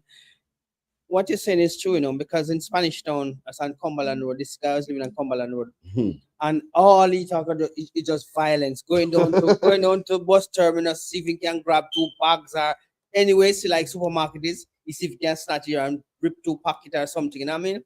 And believe me, when I was working over the Prince, he came to me and said, "I've got this girl who like me, but she said she don't want no baby. I don't even know how to use a condom." I stand up on the point and say, "You don't know how to put on a condom?" I said, "No." That's some man. They're not gay. They like women, but they're so focused. You don't like growing up. Yeah, it's all about chasing women. Some men are not bothered. Like yo, this woman here, like yeah, cool man. They ain't bossy. They're just all about their money and criminal life and just being at war, man. That was job right there, man. I've seen them brothers loads of times. Not even too bothered. Like women, but it's not their biggest focus right now. Imagine that, but on the righteous side. Okay. This man will deal with this woman later. Go to the kids later. Right about now, being a warrior is on his mind. Come on. I'll tell you the truth, I tell you. Even he killed the guy right in front of his own gate, you know. I live this and he killed the guy, yes. He's still calling me, asking me what to do. I said, what you asking me that for? What must I tell you? I know my brother that I've never seen with a woman in my life, never seen on a date. I've never, as kids, we all sit down, yo, she's nice, look at this picture, she's beautiful. And he's okay, not even bothered. Girls like him, I go, yo, so to like you, man. Yeah, not even boss, like just focused on badness, man. Come on. Verse 14. And it came to pass in the morning that David wrote a letter to Joab and sent it by the hand of Uriah. Right. So now David's getting desperate now. He's like, oh my God, this nigga's not having sex with his wife, man. Time's getting on, man. I got what? How much months to the baby start to show? A month at best. 2. Maybe 2 months to start to change. Yeah, he's saying time's getting on. This man won't go home, man. So guess what? David gave Uriah a letter and told Uriah to give it to Joab. Joab is David's uncle, I believe. He's also the man who's in charge of David's army. He's a general over his army. David's right-hand man. You ever seen the movie Shutters? You got Biggs and you got Mad Max. You know, his right-hand man. The right-hand man's a crazy one, the nut job. The one that when you got to say something, will do it for you, man. That's Joab. Joab don't itch, man. So David said, you know what? He gave Uriah a letter. I said, give it to Joab, man. Come on. Verse 14. And it came to pass in the morning that David wrote a letter to Joab and sent it by the hand of Uriah. Verse 15. And he wrote in the letter saying, set Uriah in the front of the hostel, in the front of the hottest battle, and retire he from him that he may be smitten and die. Imagine that. Imagine you got a letter, Mausa. Imagine I give you a letter, Mausa. I say, Mausa, give this letter to Dangabar. And you're so loyal. Yeah, man, come on, man. In the letter, it says kill Mausa. You don't even know. You're like, yeah, sure, sir, man. You know, this Joab must have been looking like, all right, Uriah, thanks for that. All right, cool, man. The man said, David said, put Uriah in the hottest battle, man. You know, when you're at war, you got the war, which is the whole thing. You got battles. You ever heard it saying you won the battle, but not the war? Meaning you won the battle, but the whole war's not lost. Some battlefronts are hot. Like, for instance, like if you're gonna fight, you got a battle to overthrow the castle. It's gonna be a hot battle. That's where the king is. That's where all the soldiers are. That's where the biggest defense is. He said, go to the hottest battle, man. And then when you're there, pull back from him. Meaning, all you don't defend him, not back him up, pull back from him. So he's alone. What can one man do in a hot battle? Not much, man. And therefore he shall die. And David said, I gotta kill this man. But David knows that murder is wrong. So David can't outright murder him. So David got to kill him technical to make her like, oh yeah, he died in battle, man. You know, when technically this is murder. Read that part again, Baba Kishore. Verse 15. And he wrote a letter saying, set Uriah in the front of the hottest battle. The front? Not to go to the hottest battle, set him in the front of the hottest battle, man. Right in the front, man. Everyone's throwing arrows and everything. Everyone knows the man at the front is going to get it first, man. Put him in the front of the hottest battle, man. Where all the soldiers are, man. All the archers are. Where all the horsemen are. All the axemen and spearsmen. Where all of them are, man. Come on. And retire he from him. And retire from him, meaning back up from him, man.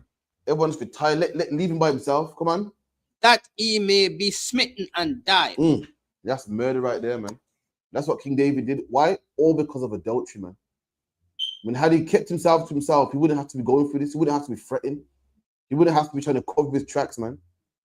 He wouldn't have to be trying to get a man drunk. He wouldn't have to resort to this, man. But King David got scared and said, oh my God, I'm going to die. They're going to kill me, man. I've got to do something about this. And look at the measures he resorted to, man. Come on. Verse 16. And it came to pass when Joab observed the city that he assigned Uriah into the place where he knew that valiant men were. So now they're going to battle, and Joab assigned Uriah to the place where valiant men were, man. You know what that means? Imagine you come to war one day. You say, Uriah, you ready? You got your sword, shield? Yeah. Uriah, I want you here. I want you on this side. I want you to go around that way and go to the gate of the castle, knowing that the gate of the castle is the most protected part of the castle, man. Like, the front door is the most protected part. That's what the soldiers are going to be. Why could they expect you to go through the door, man? And he came to work that day, man, and got assigned right there at the front, man. Come on. Verse 17. And the men of the city went out and fought with Joab. And they went out there fighting against the castle, fighting against the Amorites. Come on. And there fell some of the people of the servant of David, and Uriah the Hittite died also. There you go, man. Uriah died, man. Why could David commit adultery? Why could David want to have sex with another man's woman, man? And this is the consequence, man. Let me get the part where it says right, give me verse 12 and 1. 12, yeah. Samuel 12 and 1. So after that, so David had sex with the man's wife, took his woman, got her pregnant, had a baby and so forth. And he thought that was over. He thought, yes, man, I played the Lord, and yes, it's over, man. Let me tell you something, black man. The Bible calls what? The Lord, the eyes of the Lord are 10 times brighter than the sun, man. The Lord sees everything, man. David thought he got away with this, over. Let me tell you something, man. God sees everything. And this is what happened to David. Come on. 2 Samuel 12, verse 1. And the Lord sent Nathan unto David. And the Lord, at that time, there was a prophet called Nathan. And the Lord sent him to David, man. Come on. And he came unto him and said unto him, there were 2 men in one city. Right. Now, the prophet is giving Nathan, the prophet Nathan is giving David a parable. And the parable is one city. What's a city? A city is like Birmingham, London. And there's 2 men in one city. Come on. The one rich and the other poor. And one's rich, one's poor. One got a house, one got, riches and food and, cows and land. And the other one don't.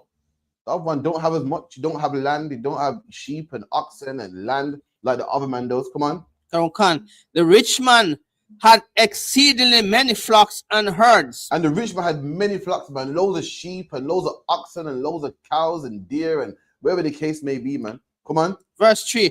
But the poor man had nothing. But the poor man had what? Had nothing. But the poor man had nothing. So think about a man with all these riches, man. Goat, sheep, oxen. Sheep and oxen, animals back then, cattle back then was riches. Today they've taken away all that and giving you paper, man. And back then, if you had oxen and sheep and lamb, you didn't need paper, you didn't need money. You don't have to buy cheese, you got cheese, man. You got to buy milk, you got milk, man. You got to buy clothes, you got leather, man. You got to buy wool, you got sheep, man. You got to buy meat, you got meat, man. You got, animal, you got everything there. Milk, what else do animals give? Fat. You give fat, make candle wax with it. It was good, man. It was rich, man. You could sow the sheep, sow the wool, sow the leather, sow the milk, sow the cheese. It was good, man. That's real riches, man. You don't need no paper money for that. You got land as well. You can build on it, man. Come on. One can save one little lamb. But the poor man had one little lamb, man. Imagine one little small lamb. That's all you got, man. You ain't got much. When you ain't got much, to what you do have, you cherish it, man. When you got much, you don't mind losing it.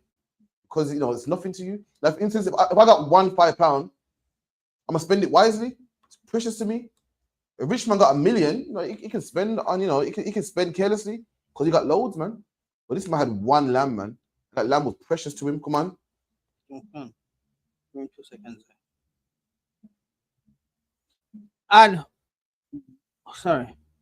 had one little lamb which he had bought and nourished up, and it grew up together with him. And so here, there's one lamb that he had from birth, man.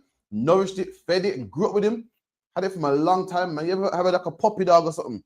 You had a dog from puppy. It's grown up now. It's big. It's like you can't imagine life without it, man. It's been with you from you're young. That's what this poor man had. Come on. No can.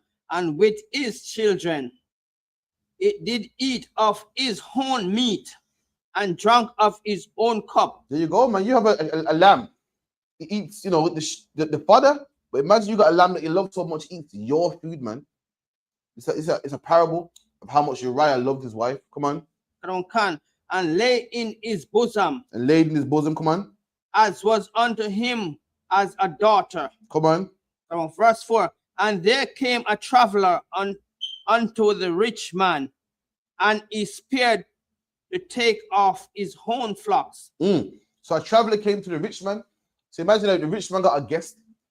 You know, when you got a guest, what do? You show some hospitality, man. You get some wine, drink, take the coat, and you cook a meal. And this rich man didn't want to take his own flock. This rich man got loads of flock, loads of sheep, loads of oxen that he could kill, and, you know, make lamb chops or beef, whatever. But he didn't want to do it, man. Didn't want to give his own. Even though he had loads, he didn't want to take one of his own flock. Come on.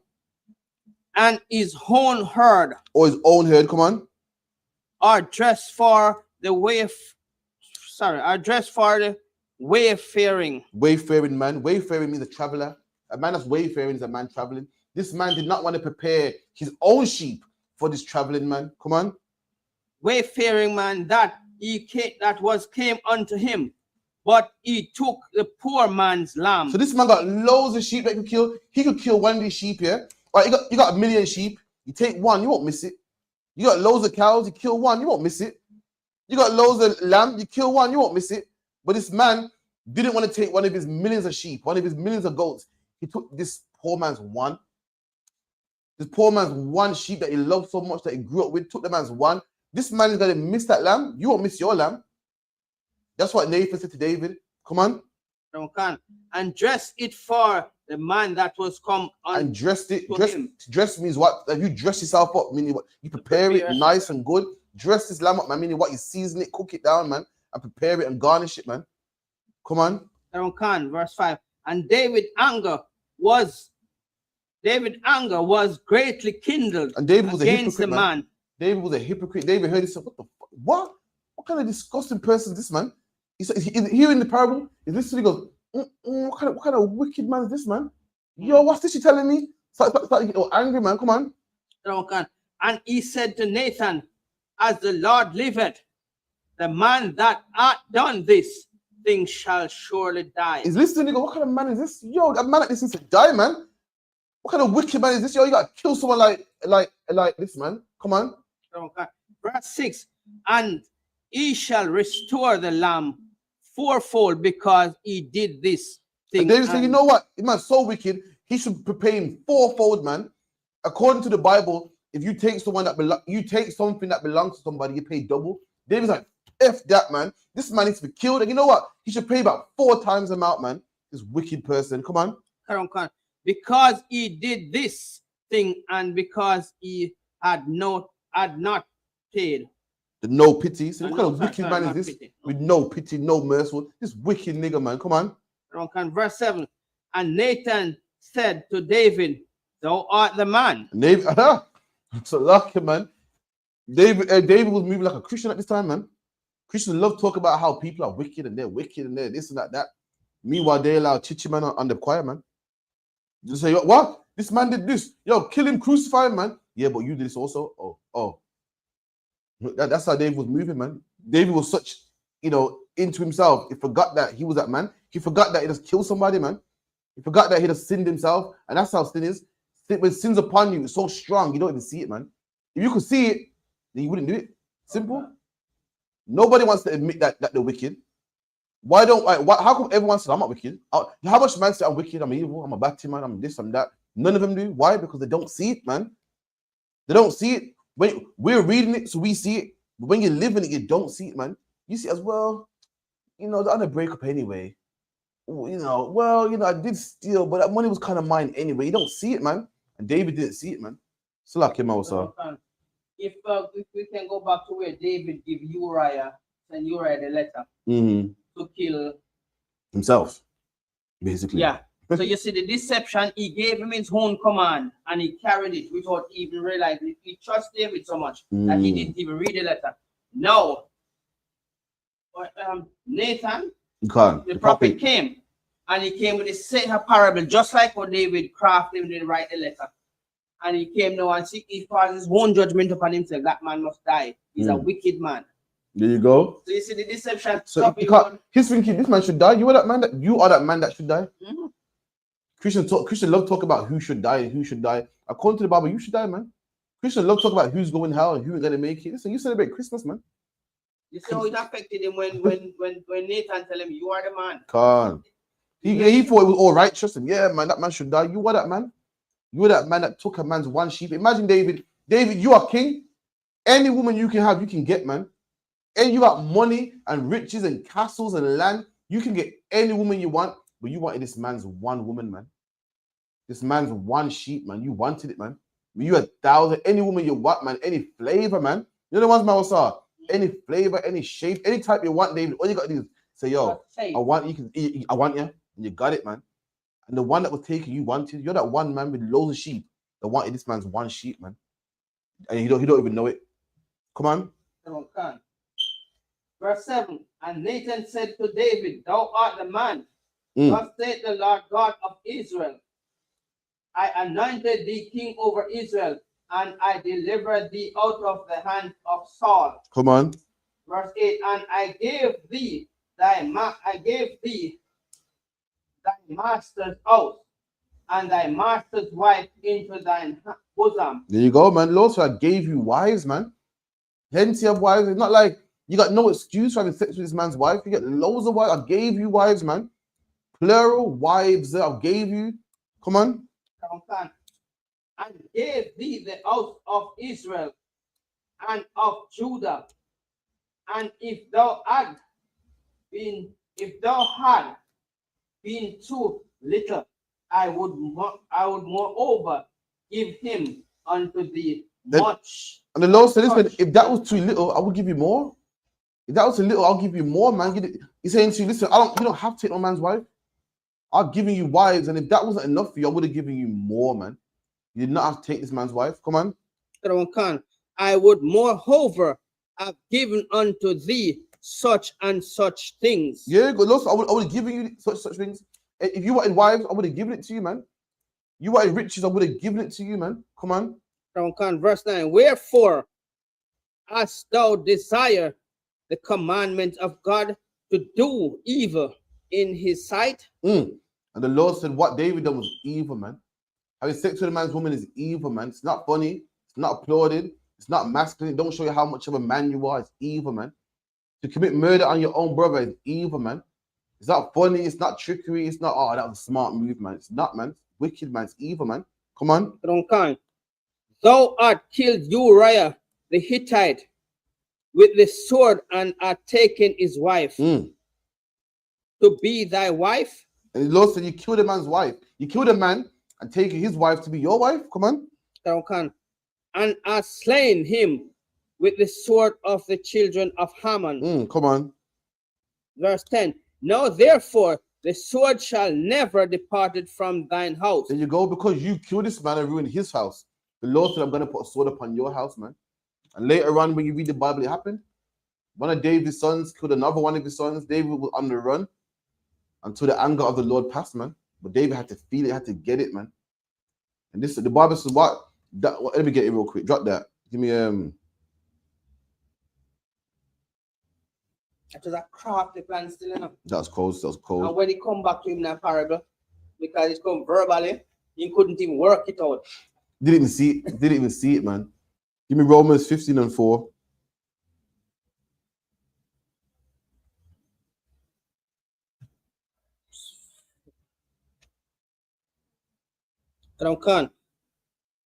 The book of Romans 15 verse 4. For whatsoever thing were written aforetime were written for our learning. Right, what's that saying, Mosa? That means same thing as you said David has done a while ago. It was written that we can look at when we read the scriptures, we can say, look, this is bad, don't do it. There you go. This is the example. Absolutely. The things that are written aforetime, mean in the past. I'm reading something from the past. It's written for our learning. You meant to read this and not go, it's a good story. You meant to read it and say, whoa, okay, cool. I'm not going over there. All right, man. Miss so-and-so got a man. All right, I'm going to leave her alone, man. Miss so-and-so likes me. But she always making eye signals, but she got a man. I'm not going over there. These things are written for our learning. They're written so we can learn and hear from it and say, okay, leave that alone. Like Ira said, can't abstain. It's written so we can see it and say, I ain't doing that, man. That's what it's written. That's what it's here for. It's not just a nice story to listen to. It's to actually do it, man. It's really meant to read this and say, okay, cool. I don't want to get punished like David. I'm not doing that, man. I don't want to. I saw what happened to Sodom and Gomorrah. I'm not gonna be LGBTQ, man. I saw what happened. You know what I mean? When Uriah killed his brother, man. I'm not doing that, man. You meant to read these stories, read what this history. I'm not gonna call it stories because stories is fictional, man. You meant to read this history because these things are written for our learning, man, so we can learn from it, man. And if David got punished, black man, what are you, man? Who are you? Who are you, man? David the king got punished. Then what will happen to us, man? Go back to where you were 12 and about 12 and 15. No, 14. Okay. The book of Samuel, 2 Samuel 12, verse 14. Albeit because by his deeds thou hast given great occasion to the enemies of the Lord to blaspheme. The children also that is born unto thee shall surely die. Remember, Bathsheba was pregnant, remember? Mm-hmm. Seeing that child that's born into it, gonna die, man. Seeing that you like to kill people. That baby that you love so much, you think it's yours now. King David's thinking he can kill Uriah, take his wife, get her pregnant. Nobody would know about it. Start a new family. The Lord said, we ain't doing that. That child born onto Bathsheba is going to die, man. Come on. So should I start from 13? You know? Go on. 13. Verse 13. David said unto Nathan, I have sinned against the Lord. And now David's trying to confess now. Too late now. So you know what? You're right, man. I've sinned, man. I've committed an offense against the Lord, man. Come on. And Nathan said unto David, the Lord also hath put away thy sin. Thou shalt not die. So the Lord said, you know what? You're not going to die. For this thing, you should die. But again, the Lord's a judgment. Sometimes the Lord has mercy. So it's up to the Lord. The Lord will punish you in different ways. And the Lord decided not to kill David. But David got punished, though. You feel me? You know, like you know how sometimes one man might eat pork and get cancer. Another man might get pork and not get cancer, but get punished a different way. It's all the Lord. The Lord's the judge here. He decides, you know what, I'll give you some mercy, or I'll do this to you. And the Lord was strict with David, just didn't kill him, man. What he did is kill David's sons, man. Killed the baby that David had with the woman. Caused David's family to break apart, man. Caused David's son to go against him. It's up to the Lord. Like, you don't think, well, the Lord didn't kill David, so I'm gonna go and commit adultery because he didn't kill David and mercy on David. That's not how you think, black man. Your job is to keep the law, statutes, and commandments, man. Let me tell you, you do your job, the Lord will do his. Don't say, well, he did it, he's fine. You might not be so lucky. It's all the Lord. You know the ones in Mawasa. Well, he did it, he's cool. So he smokes weed and he ain't got cancer yet. I'm gonna smoke weed and get cancer. It don't work like that, man. Don't even listen, even in this world, it don't work like that. Do people commit the same crime and get the same sentence? No. It don't work like that, man. Some man commit murder, get life. Someone commit murder, get a bit of leniency. Do half. It don't work. Likewise, don't think, I'm gonna do this because David didn't die. I'm not gonna die. Okay. If you want to take that risk, take it. Come on, Mousa. If you look at the same evidence, as I said, what is written in aforetime for our learning, look at even Miriam and Moses. When Miriam was disrespecting Moses, it's a circumstance that she didn't understand that because there was no Hebrew woman God allowed Moses to take on one of them other nation women. So you can't say, okay, because you do this, I do this, you have this. There you go. It's circumstance where you can make that judgment. There you go. The law makes judgment. So for instance, Moses had a heathen woman. You can't say, well, I'm gonna get a heathen woman. You know his circumstances. At that time, Moses was in the wilderness, man, on the run. He didn't have a Hebrew Israelite woman back then. You feel me? So you can't, it's circumstantial. You can't say, well, he didn't die, so I'm not gonna. You don't work like that, man. Just shut up and keep the law, okay? Don't worry about what the Lord's gonna do to you. Don't try to map it out. Well, The Lord spared him. So I'm just don't be ridiculous, man. You do your job, the Lord does his. Come on. And Nathan departed unto his house, and the Lord struck the children that Uriah's wife bare unto David. So that Uriah's wife bare a child to David, and the Lord struck that child, man, with some sort of sickness. I can't remember. I think it was a fever or something, man. We'll read that and see.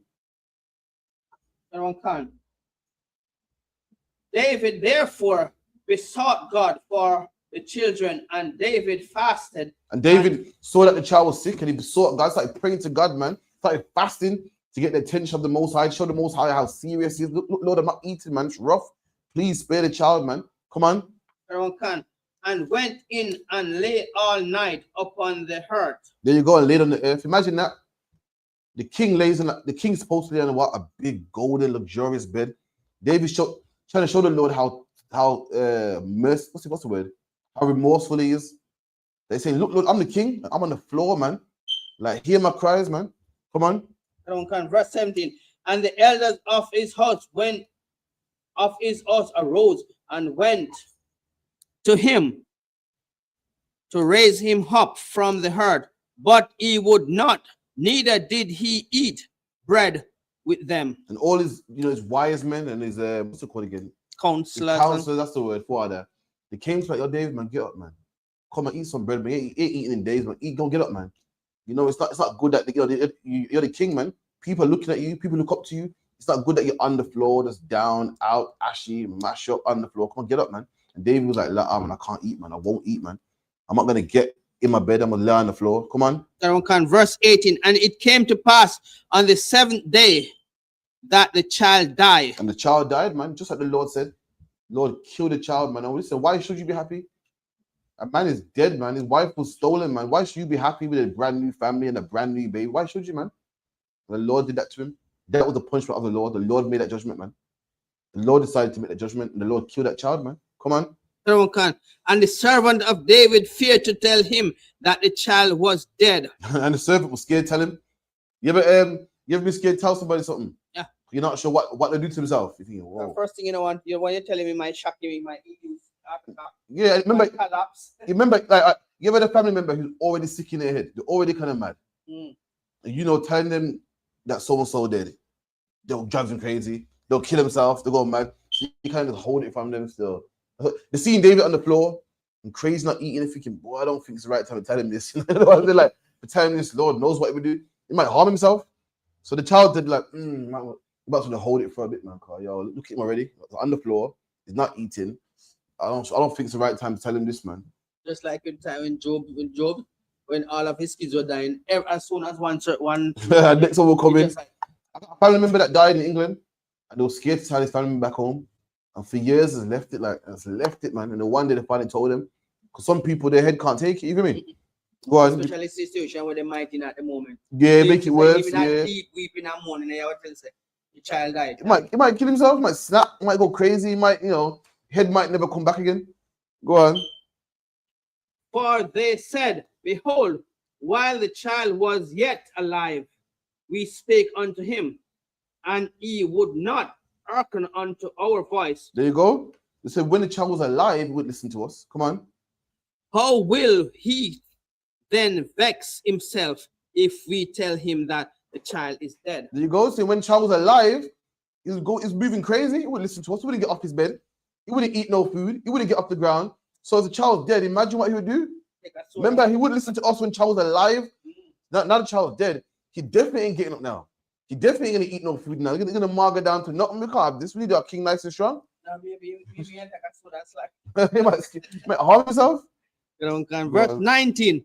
But when David saw that his servants whispered, David perceived that the child was dead. David went fool, man. He wasn't a fool. So you ever see people whispering? He's no, or go on, like that's bad news over there, man. People should hide something from there. What's going on? Everything's cool, man. Everything's cool, man. Yeah, man. You go. He knew. He saw them whispering and murmuring, trying to, you're right, sir. It's nothing, man. Child's fine. He said, you know what, the child's dead, man. Flack, that's the class anyway. We'll pick it up next week. But that's the class anyway. We'll give it to a priest and prophet. Mawasar with the announcements and the Lord's prayers. Clap it up first, foremost. That should be right here. Try this one. If not, it's that one.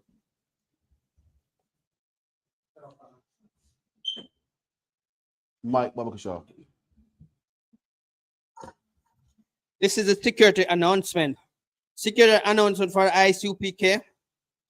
We are the ISUPK, started out of 125th Street, Harlem, New York. Rules for new brothers and sisters. When a new brother or sister come into the school, they are off limits. For 6 months, they are to be saluted only.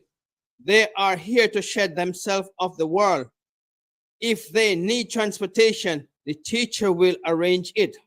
After 6 months, if a brother or sister has an interest in a particular person, he or she must get permission from the head to speak to a brother or sister. There is another 3 months in which the brother and sister will court each other. After this 6 months period, the brother and sister will get permission from the head to marry. Tithes, which is a commandment. Numbers 18 verse 21, Malachi 3 verse 8 to 10, means tithes in the Hebrew, Mahaishara. 10% of every penny of any increase the Lord give you, give to the treasury department or teacher. Priest fund, free will offering for priests, not mandatory. Whatsoever amount you would like. Upcoming holy convocation, announce holy convocation from sheet. Right, next Monday, which is going to be boom, boom, boom. Let me look. The next feast day is the closing of the Feast of Tabernacles. That's Monday the 13th. Monday the 13th, 7 o'clock. That's the next feast day. Don't come. Remind Akim and Akiwat to check the bulletin board in the hallway if anyone wants to be a trooper in the school or to start wearing all black boots, shirt, pants, headband, scarf. With that. Man of Israel, I'm Adiam Shabbat, I'm Adiam Barak, Yahweh Shemir Shabbatam. Yahweh Shemir Habashai Brakatam. Yatamata. Dismiss. No sign of Christ for you.